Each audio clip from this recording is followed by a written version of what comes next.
Hi everyone, what is the difference between an audiologist and a hearing aid dispenser? I'm Dr. Erica Pson and welcome to another episode of the Flex Audiology Show.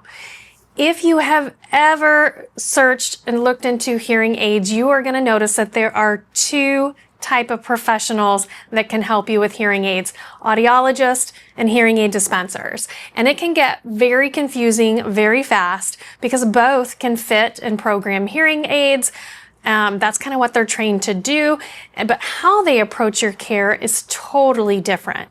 So today I want to explain those differences. I want to do it in a way that I want to make very clear I am not putting down dispensers. They are unbelievably critical in our field today.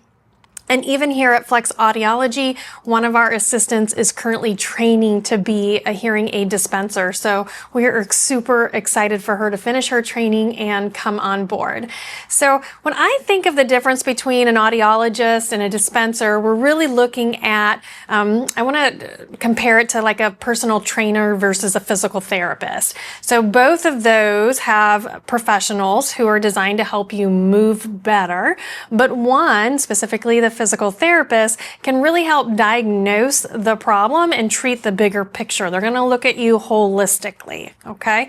So when we go into the education and training between an audiologist and a dispenser, an audiologist in today's society has an 8-year doctoral degree. So we're going to be focused on the auditory and the balance system. We're doing coursework in anatomy, physiology, neuroscience, acoustics, obviously programming hearing aids, and then we do have a 1-year externship where we work within a private practice, hospital, VA setting, educational setting. And so we get hands-on experience doing that under the supervision of a professional. A hearing aid dispenser, so I'm specifically going to reference the state of Indiana and Ohio, and I can talk about it because Haley's going through it. There really isn't very many guidelines. She has to pass the test for the International Hearing Society, and once she passes that test, then she will sign up to take a practical exam with each of the states, or we'll probably just do Indiana.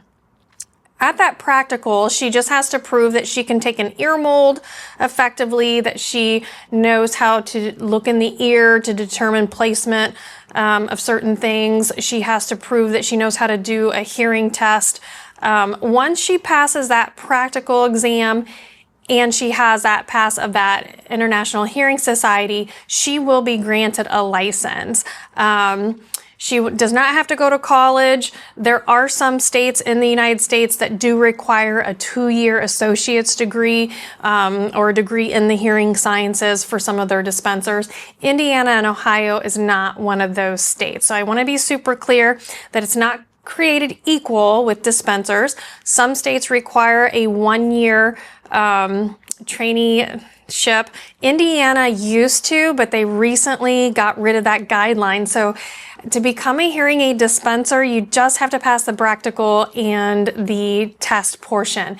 Now, I don't want to sugarcoat that. This test is pretty extensive.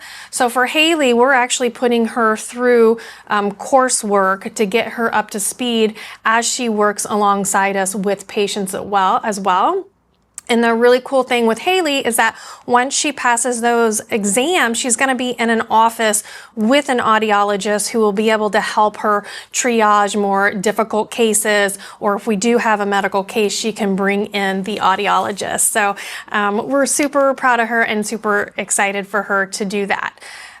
Okay, so let's get back to the differences though, because we're looking at the difference between diagnostics versus screening. So again, an audiologist, when they do a hearing test, they do a variety of hearing tests because we're looking at the entire auditory system. And we are trying to rule out any medical issue that could be contributing to your hearing loss. It could be something as simple as whether or not you are a diabetic. The fact that we know you're a diabetic, we're going to have you come back more often for hearing testing because we know that there is a strong correlation between hearing loss and having diabetes. So, a lot of times we'll get referrals from physicians and they're trying to rule out medical issues that show up on the hearing test, so we can help triage that more effectively. Versus a dispenser, when they do a hearing test, they're really just doing the bare bones testing, and it's just designed for the purpose of fitting that hearing aid. They need enough information to be able to program the devices, and that is it, okay? So we, again, are just evaluating that entire auditory pathway, including the middle ear function, the nerve responses, and sometimes even how your brain is processing speech, okay? And it just gives us a deeper understanding. If you have earwax in your ears, we can remove that. And again, if we see fluid or something medical, we're gonna refer you back to your physician. So, audiologists are also licensed to manage conditions that go beyond the hearing aids itself. So again, we already talked about the earwax removal, tinnitus management. Now, we believe that tinnitus management is more than just giving you a hearing aid and turning on a masker. And that is traditionally, some dispensers really are not licensed to do tinnitus management. However, they do have access to that masker and they can turn it on. Depending on how the patient reacts to it, sometimes it's super helpful, other times it creates an issue, and by the time I see these patients, I'm having to undo some of the problems that were created by masking, okay? There are a couple states where dispensers are licensed to do tinnitus management if they take the appropriate training courses. Indiana and Ohio is not one of those states. So just be aware of that. And then there's other specialty things we can do, like cochlear implant programming. We're the ones who evaluate, program, and support the cochlear implant patients before and after surgery. And then auditory processing disorders. So that's when the brain has trouble understanding sound even when your ears are healthy. And so we can perform those evaluations and help develop therapy plans for that. So you have a lot of patients out there that have hearing aids who have been fit and they're just not doing very well with hearing aids. That's when we're going to look into auditory processing.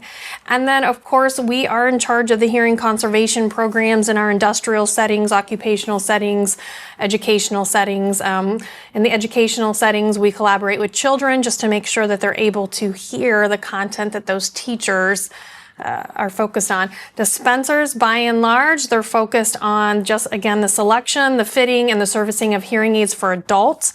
Some states allow them to work with children. Some states do not. I'm trying to think of what Indiana is. Generally, none of the dispensers I know in this area work with children, so I suspect that they're not allowed to work with children. So, an audiologist really becomes essential when you're looking at the type of hearing loss that you have. If the hearing loss came on very suddenly, if you have any ringing or buzzing in your ears, I would definitely go to an audiologist over a dispenser.